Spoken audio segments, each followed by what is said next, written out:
Hello and welcome to Hawke's Bay United Television. My name's Ian Munro. You're joining us at the beautiful Park Island in Napier, and in the background is the Blue Water Stadium, the home ground for all United's games this season. Also joining me today is coach and manager of Hawke's Bay United, Mr. Brett Angell. Brett, thanks for taking the time to talk to us. This is our manager pre-season interview, so we'd like to know, when did you first decide, I want to become a boss? I suppose as you wear in, I was fortunate enough to obviously play professionally, and as you wind down your career and you've been in the game quite a while, you start to sort of think about the next stage, and I suppose that was a natural progression, was into coaching and eventually managing. Obviously I've been over in this country for 5 or 6 years and were primarily brought in to actually develop the underage programs for Central Football. Obviously Central Football is one of 5 regions, of which Hawke's Bay is one of these. But yeah, realistically that was my real intention, and then obviously as we move forward I got the opportunity to take on the senior position here at Hawke's Bay last year. Excellent. And you've got a lot of youth coaching experience that you've brought with you as well, right? Yeah, obviously I'd been at Portsmouth and I'd been at Bolton as coaches for their underage group teams, and brought that sort of experience and knowledge to bear to try and set up some programs for Central Federation. So the programs that we've set up are set up in all 5 regions, not just at Hawke's Bay, but when people obviously from the Hawke's Bay region will know what's going on, because when you come past Park Island in an evening, there's a lot of teams training under Leon Burney's stewardship. Excellent. I mean, you must be quite excited at the prospects coming through the youth system, especially with so many facilities being available at grassroots level in this country. Well, that's exactly what it is. We've got 2 players now that have come through, not the Hawke's Bay programme, but through Gisborne and through Manawatu, that have now in Chosen and Sean Lidicote, that are actually now both in the obviously National League environment. The youth team is quite a young team, and so generally at the moment that's struggling to sort of come to terms with many teams that are playing sort of 19 and 20 year olds, whereas they're an under 18 group and their oldest player is under 18. So again, for us it's about the development of the players rather than the results base that maybe a lot of other teams are looking at and sort of saying, well, they're bottom of the league. Well, we're not really that interested. It's more about the potential player that's actually going to come. And I do feel that that group has possibly got one potential player that within the next sort of 12 months could start to be doing exactly like Sean and Chosen have, and having interaction with the first team squad. And how important do you think for youngsters it is to believe that they could go on and be something as a footballer? Well, I think in many ways this country is slightly different to England, in that the be-all and end-all is actually to play professional football, and there are a lot of outlets to do that. Unfortunately, here in New Zealand, there's only actually one outlet. But that's not to say that these players shouldn't aspire to hopefully making a living in the game. You know, through the Wellington Phoenix, that can be achievable on these shores alone. So again, definitely since I've come over, the game has actually started to take a lot more emphasis on development, and there's a lot more awareness of the outlets that can be achieved if you work at it in the sport of football now. Yeah, I agree.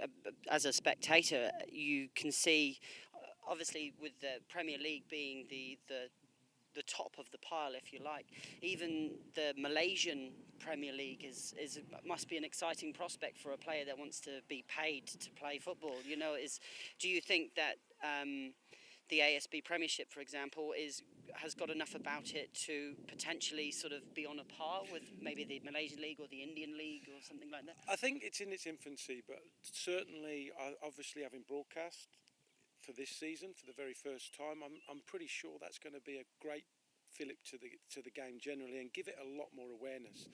I think that's been the problem in the past, is that the awareness of football and what's happening in football has been very difficult to actually get started. But certainly I think there are the fruit, or the sort of growing stature of the game is starting to develop, and obviously having it on Sky now this year can only enhance that.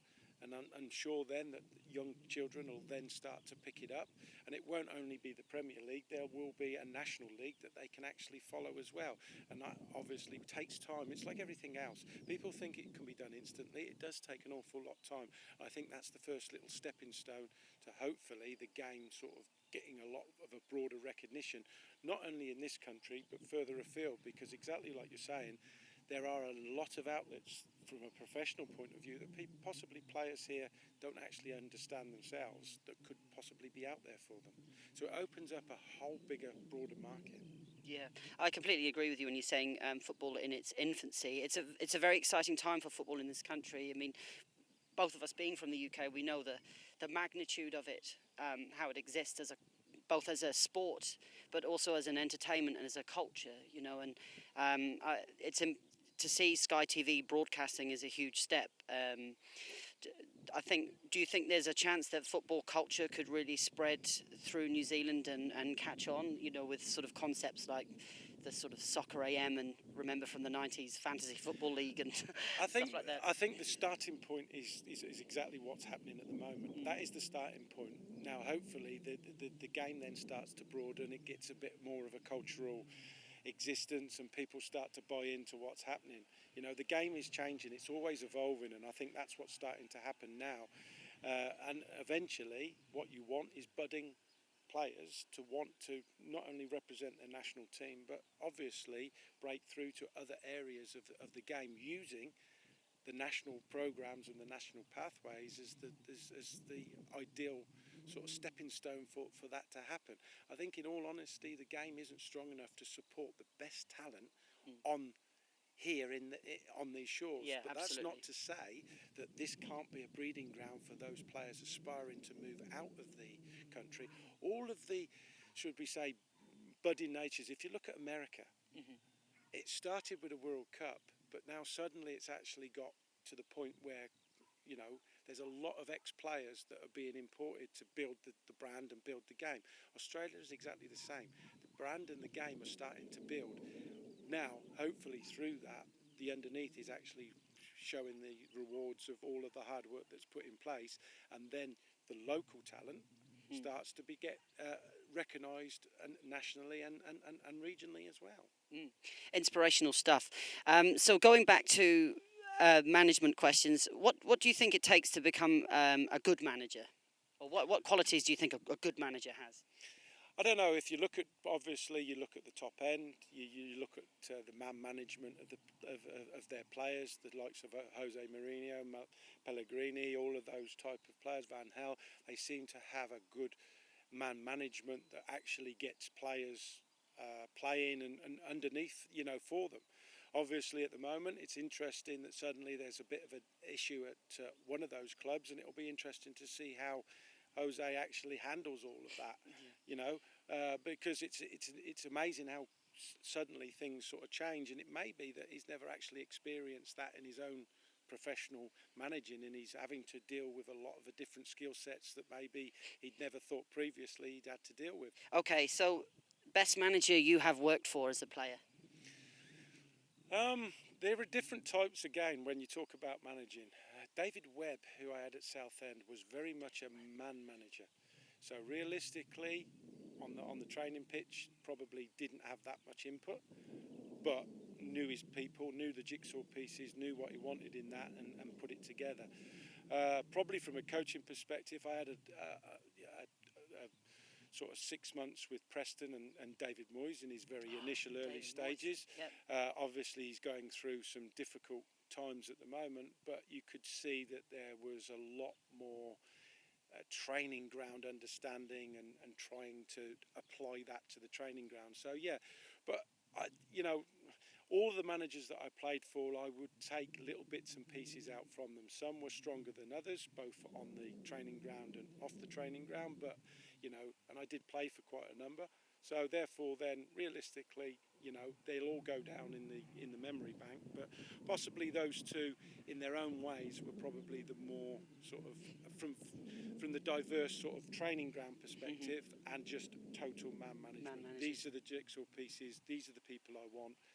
Just go out there and that's what I've brought you in to do. Yeah, Just yeah. go out and play. So talking again about the squad, new captain for the season, Finn Milne. We spoke to him yesterday. So how important is your captain to you as a manager? It's very important. I think there's a different sport that probably places a bigger emphasis on the captain's role than possibly we've always done in football. But definitely, I think Finn is very much the leader of what I want, both on and off the pitch. He's aware of what I want because obviously he was involved last year with us as well. But I see it as him being one of a number of leaders, and I'm trying to get that responsibility across to everybody, that they all have a responsibility. Don't just look up to one person because he wears the armband. All be leaders, and I want 11 leaders, not just Finn. But obviously Finn will be the main focus of that leadership because of his standing and what he brings to the group. But ideally, I do want everybody in our team and in our squad to take responsibility for what's going on the pitch and also what's going on off the pitch as well. You know, so yeah. But as it is, Finn's the one that's going to wear the armband. But I do want 11 leaders, not just Finn. Fantastic. Okay, so you said it's your second season here as manager of Hawke's Bay United. A year's a long time in football these days. So Sometimes a week's a long time. yeah. So I was thinking it's quite a out there question. What do you think so far would have been your defining moment as the manager of the club? I think, in all recognition, I think the achieving of the grand final last year, I don't think realistically anybody expected us to be there. I think the group got stronger and stronger as the season developed.